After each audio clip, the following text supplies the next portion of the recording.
Bonjour et bienvenue sur Non Limite Sécu, le podcast francophone hebdomadaire dédié à la cybersécurité.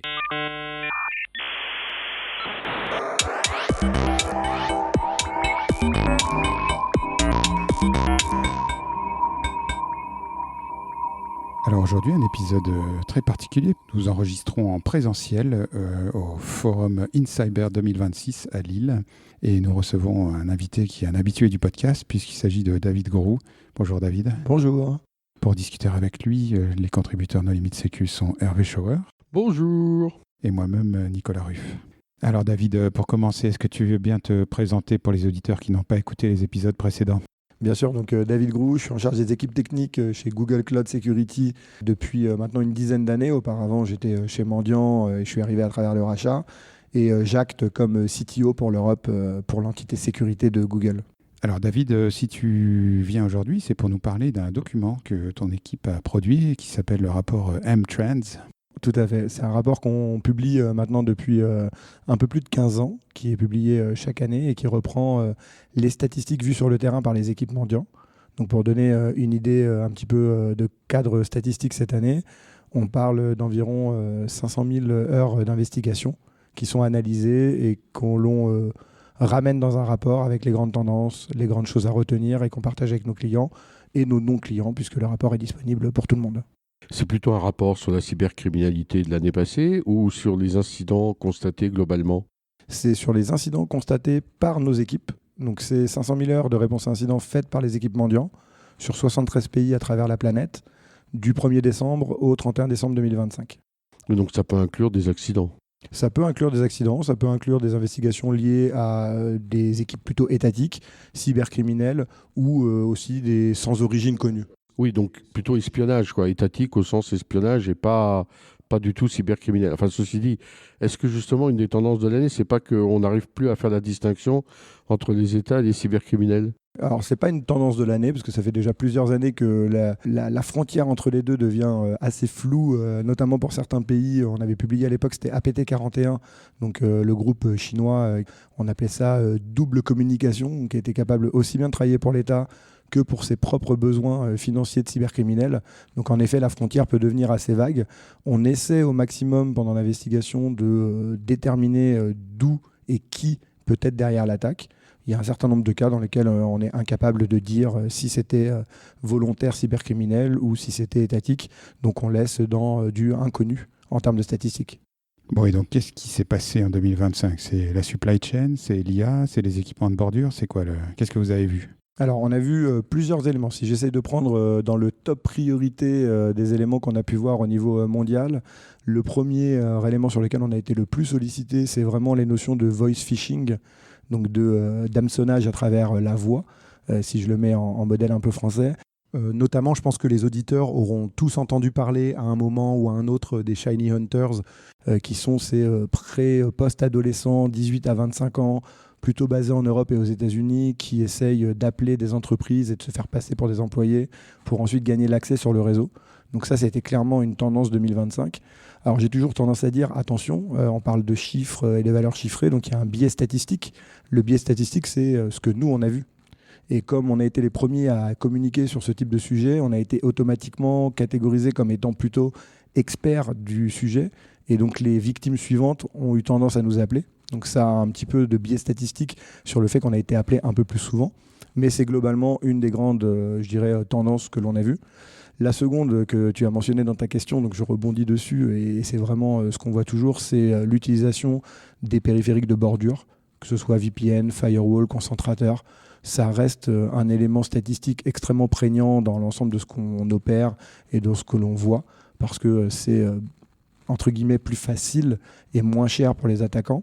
Et le dernier élément, et je laisserai les questions arriver tout à l'heure parce que je suis sûr que vous m'en poserez sur le sujet, c'est l'IA dans tout ça. Et je dirais qu'on essaye d'être mesuré en fait, dans ce qu'on voit dans l'IA. Il y a des choses en effet, mais on n'est pas sur des tsunamis de l'utilisation de l'IA dans les investigations qu'on peut mener. Mais finalement, la compromission initiale, elle est plutôt côté équipement de bordure ou plutôt côté hameçonnage ou choses comme ça ? Aujourd'hui, l'hameçonnage, en fait, c'est en chute libre. Alors, encore une fois, dans ce que nous, on observe dans nos investigations, on est passé de mémoire, et les gens pourront me corriger quand ils écouteront le podcast si j'ai une erreur sur les stats que j'ai en tête, mais en 2022, on était au-delà des 20% d'investigations qui avaient comme origine un hameçonnage. Aujourd'hui, on est en deçà des 6% au niveau mondial. Un petit peu plus en Europe qu'aux États-Unis. Donc aux États-Unis, on a moins d'hameçonnage que ce qu'on peut voir en Europe, en tout cas d'un point de vue stat. Donc aujourd'hui, on voit moins cette notion-là. Ce qu'on voit beaucoup plus, c'est utilisation d'exploits sur vulnérabilité. Pas obligatoirement que des 0D d'ailleurs. Beaucoup d'utilisation dans les premières vagues de disclosure de la vulnérabilité. Donc dans les 24 heures, 48 premières heures, on voit énormément d'activités malveillantes sur l'exploitation de ces vulnérabilités. Et de plus en plus, ou en tout cas très régulièrement, on a toujours ces notions de mauvaise configuration ou d'utilisation de credentials qui se baladent dans la nature. Et les credentials, dans la nature, c'est plus important que les vulnérabilités sur les équipements de bordure ou ça reste moins important ? Alors dans ce que nous on observe, ça reste moins important. Est-ce que les statistiques sont fiables ? Est-ce que vous arrivez toujours à déterminer l'origine d'une compromission ? Parce que souvent, les attaquants peuvent être dans le réseau dormant depuis très longtemps ou l'origine n'est pas très claire. Ça peut être une compromission d'un poste personnel, par exemple, ce genre de choses. C'est une bonne question. Quand tu lis le rapport dans le détail, tu verras qu'il y a plein de statistiques qui n'arrivent pas à 100%, ou dans lesquelles il y a des zones dites unknown, inconnues, parce qu'on n'a pas pu déterminer en fait soit la source, soit la méthodo, soit il nous manque les logs. Tout simplement, si j'investigue un groupe d'attaquants présents sur le réseau depuis 1 an et demi et que j'ai que les 6 derniers mois de log, je ne suis pas capable de savoir comment ce groupe est rentré sur le réseau. Donc on a cette limite statistique sur ce qu'on peut déterminer. Il y a des choses qui sont non déterminées, donc on affiche en non déterminé. Et après, je réitère là-dessus, parce qu'on me le reproche souvent, venant d'un monde des mathématiques, on est capable de faire dire aux chiffres beaucoup de choses. Je reste très mesuré sur le fait que ça soit une vue par nous de nos investigations. C'est-à-dire que, comme je disais tout à l'heure, si on est expert sur un sujet, très souvent on va nous solliciter sur ce sujet. Donc on va avoir une crête statistique qui va se créer d'elle-même sur le fait qu'on soit expert et que les gens reviennent vers nous, nous poser les mêmes questions ou les mêmes types de compromissions. S'il y a des sujets sur lesquels on n'est pas du tout connu ou visible comme étant expert, peut-être que les victimes vont passer avec d'autres acteurs et cette partie statistique, nous, on ne la verra pas. Ce n'est pas qu'elle n'existe pas, c'est qu'on n'a pas travaillé dessus. Dans les compromissions initiales, est-ce que vous avez vu le phénomène d'utilisation des LLM qui permet de produire le code d'exploitation dans les minutes ou quelques heures qui suivent la publication de la vulnérabilité, et donc bien avant que quiconque ait eu le temps d'appliquer les correctifs de sécurité ? Eh ben, pas tant que ça en fait. À l'arrivée, ce qu'on a vu dans l'utilisation des LLM, aujourd'hui, ça reste quand même assez limité. Donc on a quelques cas que l'on voit. On a vu utilisation des LLM notamment dans la contextualisation de l'information avant une attaque. Donc être capable d'aller interroger une IA générative pour trouver du contexte sur une vulnérabilité, sur une entreprise, sur un outil, sur une marque, peu importe. Donc ça, on avait publié un rapport il y a maintenant 6 ou 9 mois qui s'appelait Misusage of Gemini, sur lequel on montrait un petit peu ces cas d'usage-là. Donc ça, on a vu. On a vu les premiers malwares qui utilisent du LLM pour auto-modifier, je vais appeler ça comme ça. Oui, se mettre à jour par eux-mêmes. Exactement, ou s'adapter à la détection à laquelle ils sont confrontés. Donc on a publié notamment des communications sur un malware qui s'appelle Promptflux, qu'on a vu sur le terrain ukrainien. Mais ça reste, de ce qu'on a vu, plutôt des preuves de concept d'usage que des usages à grande échelle. Donc c'est clairement ce qu'on voit aujourd'hui. Et on pense, et là ça engage que nous, ou que moi en tout cas aujourd'hui dans la discussion, on a 2 éléments. On pense premièrement que l'utilisation at scale ou à l'échelle de l'IA dans les attaques va arriver quoi qu'il arrive dans les mois qui viennent. Est-ce que c'est 3 mois, 6 mois, 9 mois, 12 mois ? C'est difficile à établir. Donc ça, c'est la première conviction qu'on peut avoir. Mais on a une conviction qui va aussi avec ça, c'est que ça coûte cher d'un point de vue préparatif, organisation pour l'attaquant, et que tant que les vieilles recettes marchent bien pour pas cher, il y a un moindre intérêt, sauf pour les attaquants étatiques. Qu'est-ce que vous faites pas ? Bon, déjà, j'imagine que vos clients sont quand même des gens assez fortunés, donc ça va exclure tout ce qui est PME. Il y a beaucoup de discussions autour des équipements, des routeurs étrangers à bas coût, par exemple. Je pense que vous ne les voyez pas. Mais est-ce que, par exemple, vous faites de la réponse à incident sur de l'OT ? Est-ce que vous intervenez dans les usines ? Est-ce que vous intervenez chez les telcos ? Parce qu'il y a beaucoup de compromissions d'opérateurs assez comment on dit, high profile en français, à forte visibilité en 2025. Voilà. Est-ce que c'est ce genre de choses, vous intervenez aussi, ou c'est des prestataires très spécialisés et du coup ça sort des statistiques? Donc on ne donne pas les noms des gens chez qui on intervient, bien évidemment. Par contre, on intervient dans tous les secteurs d'activité plutôt institutionnels, grandes entreprises, incluant telco, finance, automotive et autres. Un peu moins sur les PME-PMI parce que c'est clairement pas le type de marché qui travaille avec nous de manière régulière. Souvent, ils utilisent plutôt des équipes d'investigation locales dans les pays plus que des équipes internationales comme peuvent l'être Mendiant Google. Donc un peu moins sur ces sujets-là. Donc on est plutôt haut du panier, grande entreprise, niveau international. C'est plutôt le cœur, on va dire, de nos investigations et donc des retours statistiques qu'on peut avoir. Et sur la deuxième partie de ta question, on a des opérations sur environnement industriel, donc sur environnement OT. Ça reste globalement, au retour d'expérience, très souvent des attaques IT qui basculent sur de l'OT, sauf cas particuliers, notamment ce qu'on a pu observer sur le champ ukrainien, où on a eu quelques cas vraiment d'OT ou de ransomware, rançongiciel pour OT. Mais ça reste, dans la majorité des cas, une attaque IT qui a été capable de basculer sur les environnements industriels. Ok, donc on n'a pas de statistiques sur les CMS compromis. De la même manière, tu mentionnais 79 pays. Est-ce qu'il y a des spécificités européennes ou françaises? Parce qu'effectivement, on peut imaginer que les clients américains sont peut-être plus matures, qui sont sur le cloud. Donc là, du vol de tokens sur GitHub va les impacter directement. Tandis que peut-être que le phishing marche encore un peu mieux sur les boîtes françaises qui ne sont pas toutes passées sur du second facteur et des choses comme ça. Comme je disais il y a quelques instants, nous, on est plutôt grande entreprise. Donc très souvent, en fait, avoir ce prisme français n'existe pas vraiment parce que les sociétés avec lesquelles on travaille, elles sont très internationales, même si le siège social il est français. On peut se dire oui, c'est une boîte du CAC 40 ou du SBF 120. La réalité, c'est que très souvent, elles sont multinationales et donc elles ont à peu près les mêmes contraintes que toutes les autres structures. Donc dans les PME-PMI peut-être, mais j'ai pas la vue, donc je peux pas donner le détail. Il y a un point quand même qui me paraît important, et ça c'est quelque chose en tant que citoyen français que je vais relever. On s'autoflagelle très très souvent en disant les autres pays sont bien plus matures, on n'est pas au top, X, Y et Z. La réalité, honnêtement, en tout cas pour les grandes structures, le niveau de maturité est plutôt pas trop mal pour travailler sur beaucoup de pays en Europe. Le niveau de conformité, le niveau d'équipement et d'outillage et de process et le niveau des people, donc des employés à l'intérieur des structures, notre niveau de détection sur le territoire français est plutôt bon. Vous avez comparé vos conclusions et vos chiffres par rapport à ceux de la NSSI dans son panorama parce que la NSSI a une vision peut-être un peu plus PME, PMI, collectivité et puis nationale. Alors, on n'a pas comparé. Je vais pas dire, on n'a pas fait une grille de comparaison des informations. On a lu, en tout cas moi j'ai lu les différents rapports et puis on essaie de regarder quelles sont les tendances qui peuvent en ressortir. Et globalement, on arrive sur des tendances sur lesquelles on se rapproche assez. C'est-à-dire que tout ce qui est notion d'équipement de bordure, il le voit, on le voit, et on peut confirmer que c'est vraiment des sujets sur lesquels on est impliqué au quotidien depuis maintenant 2 ou 3 ans. Quand il parle de non raz-de-marée, mais plutôt d'une marée montante, d'un point de vue statistique d'attaque, c'est aussi ce qu'on voit. Aujourd'hui, on ne peut pas dire qu'on a des pics de tsunami d'attaque si j'enlève les épiphénomènes liés à une vulnérabilité particulière à un instant T. Quand on regarde statistiquement sur l'année et qu'on compare d'année en année, on est quand même sur des tendances qui sont montantes, mais pas explosantes, si le terme existe dans cette manière-là. Donc on est assez aligné sur ces sujets-là. La différence que peut avoir l'ANSSI, ou en tout cas ce que l'ANSSI peut apporter, que nous on voit un peu moins, c'est notamment la vision institutionnelle franco-française sur le monde de la santé ou sur le monde de l'éducation. On voit que les problématiques restent quand même globalement les mêmes. Problématiques de cartographie, problématiques de patching, mots de passe relativement faibles. Ça reste les grandes choses. Ce que nous on voit et que je n'ai pas vu dans le rapport, ou en tout cas moins, je dirais, dans le rapport de l'ANSSI, c'est ce que je portais tout à l'heure sur le voice phishing.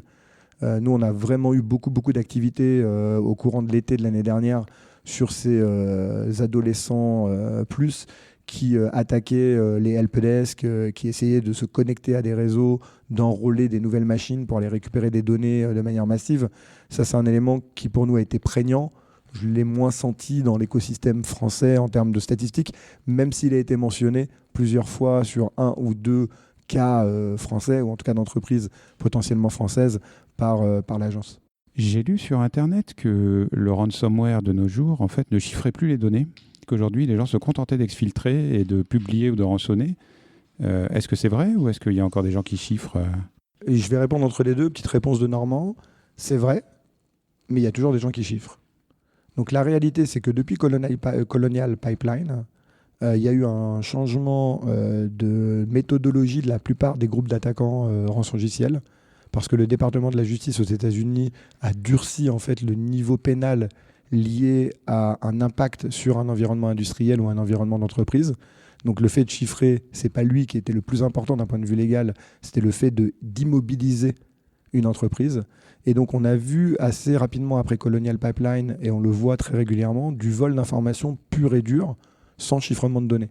Et donc on voit aujourd'hui en France ou ailleurs d'ailleurs, énormément de vols d'infos et de mise en pression de la revente de l'information, sans qu'il y ait d'impact industriel, entre guillemets, sur les entreprises qui ont été victimes. Il n'y a plus de chiffrement. Ça ne veut pas dire que les groupes de ransomware n'existent plus, parce qu'il y a toujours à côté les méthodologies classiques de je chiffre, tu me payes une clé, sinon je te relibère pas. Ça existe toujours, il y en a tous les jours et statistiquement c'est présent. Mais on a aussi beaucoup de vols d'informations sans chiffrement de données. Vous voyez des attaques qui viennent de France? On voit des attaques qui viennent de France, la réponse est oui. On voit des attaques qui viennent d'Europe, on voit des attaques qui viennent des US, on voit des attaques qui viennent d'un peu partout. Après, dans notre méthodologie, je dirais, dans notre métier à nous, on n'a pas comme velléité à poursuivre d'un point de vue judiciaire, ce n'est pas notre métier. Donc selon comment on va être impliqué dans l'investigation par nos clients, on va leur donner l'ensemble des informations qui leur permettent d'aller déposer plainte et puis d'avoir une poursuite judiciaire si besoin. Mais en effet, oui, on voit des attaques et des attaquants qui sont français. Notamment, on parlait tout à l'heure des Shiny Hunters. Si je ne dis pas de bêtises, il y a quelques Français qui ont été inculpés récemment sur ces sujets-là. Donc moi, je suis auditeur No Limit Sécu. Je fais quoi de ce rapport? C'est-à-dire que la menace numéro 1, c'est le phishing, par exemple. Donc je vais mettre le paquet cette année là-dessus. Qu'est-ce que je vais faire de la détection de deepfake Ben non, la menace numéro 1, ce sont les équipements de bordure moisis jusqu'à la moelle. C'est un peu entre les deux, messieurs. Comme ça, je ne vais pas vous fâcher l'un avec l'autre. On est entre les deux. Quand je lis le rapport, en fait, ça va me donner les grandes tendances et là où je dois me prioriser. Et donc, clairement, à la lecture du rapport, on voit phishing, c'est un point important. Donc, il faut que j'éduque ou que je maîtrise les fiches réflexes de mes tierces parties vendeurs qui font mon support pour pas qu'ils bypassent ce qui est normalement non autorisé. Peut-être même mettre des techniques comme le monde bancaire, mais des callbacks, par exemple, quand on appelle la banque pour faire une demande X ou Y. Donc, il y a un certain nombre d'éléments comme ça qui ressortent du rapport sur là où je dois me focaliser. Donc, on a des clients qui utilisent le rapport pour savoir quelles sont les top priorités. Donc, Hervé a raison, les équipements de bordure, la maîtrise des vulnérabilités autour des bordures. Un sujet qu'on n'a pas abordé jusqu'à maintenant, qu'on aborde aussi dans le rapport et qu'on a couvert aujourd'hui dans des sessions de présentation, c'est tout ce qui est supply chain et modification de la supply chain ou utilisation de la supply chain pour du malware. Typiquement, hier soir, il y a une annonce qui est tombée sur le logiciel Axios qui s'est fait pawner sur des NPM packages. Donc ça, c'est une vraie problématique aujourd'hui pour les entreprises, parce que très peu de cartographie, très peu de capacité à réagir et à prendre les bonnes décisions. Et il y a un élément que je soulève tout le temps, parce que je pense qu'il est vraiment important. On parle des équipements de bordure, de vulnérabilité, de patching. Il y a un vrai manque d'activité sur le rétro-hunt pendant la fenêtre de vulnérabilité. Donc je vais essayer de traduire ce que je viens de dire en bon français positionné. C'est entre le moment où la vulnérabilité est sortie et le moment où j'ai patché, on a beaucoup d'entreprises qui nous disent c'est bon, on a patché. Il a pu se passer 3 ou 4 jours entre les deux. Et on a énormément d'acteurs très malveillants qui aujourd'hui sont capables d'aller à un niveau bas de l'OS, qui fait qu'ils sont dormants en dessous du patch et qui vont être capables de se réveiller un peu plus tard. Et donc être capable d'aller rechercher les traces potentielles de l'exploitation de la vulnérabilité dans les 2, 3, 4 derniers jours avant le patch, il n'y a pas beaucoup de boîtes qui le font en fait, très peu. Ah, ça, c'est intéressant. Mais il n'y a pas aussi le problème de l'authentification sur toutes les API, dans tous les sens, où finalement un vol de session est beaucoup plus facile et exploitable qu'auparavant? Alors je ne sais pas si c'est plus facile ou plus exploitable. Je pense que globalement, la surface d'attaque a augmenté avec l'utilisation des API et des MCP serveurs dans le monde de l'IA. Et qu'aujourd'hui, en termes de gouvernance, il y a peut-être des lacunes de gouvernance, de gestion de la sécurisation, de l'identité et des accès sur ces API et sur ces MCP serveurs. Je pense qu'aujourd'hui, les entreprises déploient pour le business, typiquement des agents IA ou des MCP qui sont exposés, qui communiquent les uns avec les autres. Je ne suis pas persuadé que toutes les entreprises aient mis en place une gouvernance stricte de comment sont gérés le monitoring, l'identification, la gestion de vie et les rotations de tous ces équipements et de toutes ces nouvelles possibilités qui vont être utilisées soit par des gens qui veulent faire du business, soit par des attaquants. Moi, j'ai vu un cas rigolo aussi où une faille sort dans un équipement de bordure et le client scanne et dit « bah non, on n'est pas vulnérable ».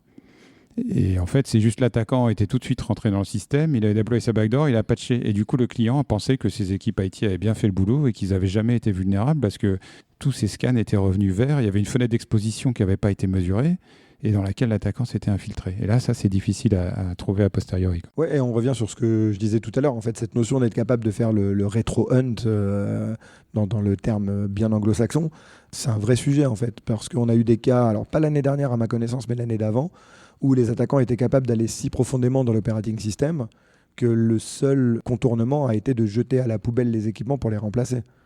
Donc ça, c'est aussi des cas qu'on peut voir assez régulièrement. Et il avait falsifié les microcodes et tout ça ? Oui, tout à fait, ouais. En validant même, en s'auto-validant les mises à jour.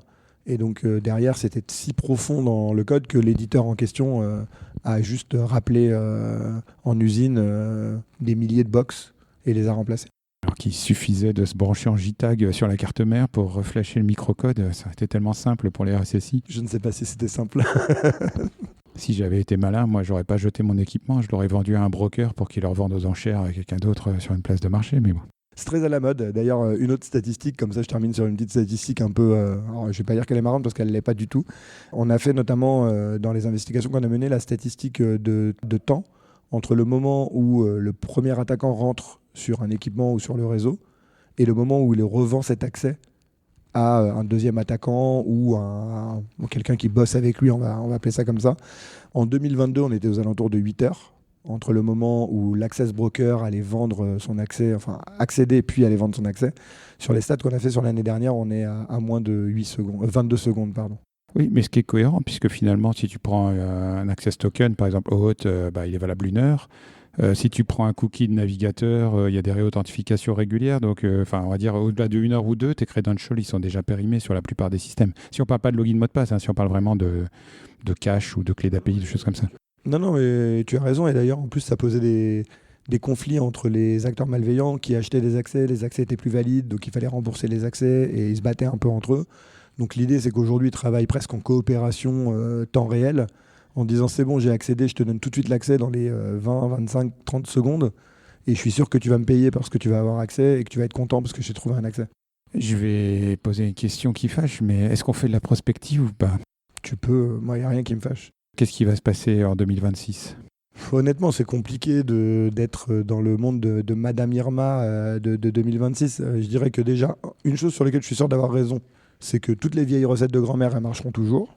Donc je pense que ce qu'on voit sur j'ai pas bien patché, j'ai mal configuré, ou j'ai mis dans mon GitHub mes secrets et autres en clair, et c'est disponible pour qui veut bien les utiliser. Malheureusement, je pense que ça va toujours exister. Donc ça, je dirais que je prends pas trop de risques. Que je te disais tout à l'heure, ou ce que je vous disais tous les deux tout à l'heure, je pense quand même qu'on va voir le passage à l'échelle de l'utilisation d'IA. De quelle manière ? Honnêtement, c'est pas très clair, mais je serais pas étonné qu'on commence à avoir des agents d'attaque qui deviennent disponibles parce que la technologie est là et donc à un moment, je vois pas pourquoi ça ne serait pas utilisé. Donc ça, c'est un deuxième sujet. Et le troisième sujet qu'on traite peut-être un peu moins dans le rapport M-Trend, parce que c'est pas vraiment le cœur du sujet du rapport, mais c'est quelque chose que je vois quand même apparaître de plus en plus, c'est tout ce qui est manipulation de l'information à travers soit l'utilisation de l'IA, soit tout simplement de la fausse publication ou autre. Je pense qu'au vu des tensions géopolitiques du moment, ça sera un sujet aussi très fort d'actualité sur 2026. Très bien. On n'a certainement pas fait le tour de toutes les attaques les plus exotiques et les plus incroyables que vous avez pu voir en 500 000 heures de réponse aux incidents, mais est-ce que tu voudrais apporter le mot de la fin ? Le mot de la fin, c'est aller regarder le rapport. Il fait 130 pages, donc prenez un peu de temps pour le lire. 2 grands morceaux dans le rapport, un morceau purement statistique, donc ça c'est bien si vous voulez faire des jolis tableaux et un peu de visibilité, mais surtout la deuxième partie du rapport, c'est un peu plus retour d'expérience terrain sur des articles un peu plus de fond, Ça permet d'avoir des histoires vécues par nos analystes. Donc, je vous dirais, prenez une petite demi-heure de votre temps et jetez un coup d'œil sur le rapport. Eh bien, chers auditeurs, nous espérons que cet épisode vous aura intéressé et nous vous donnons rendez-vous la semaine prochaine pour un nouveau podcast. Au revoir. Au revoir. Au revoir.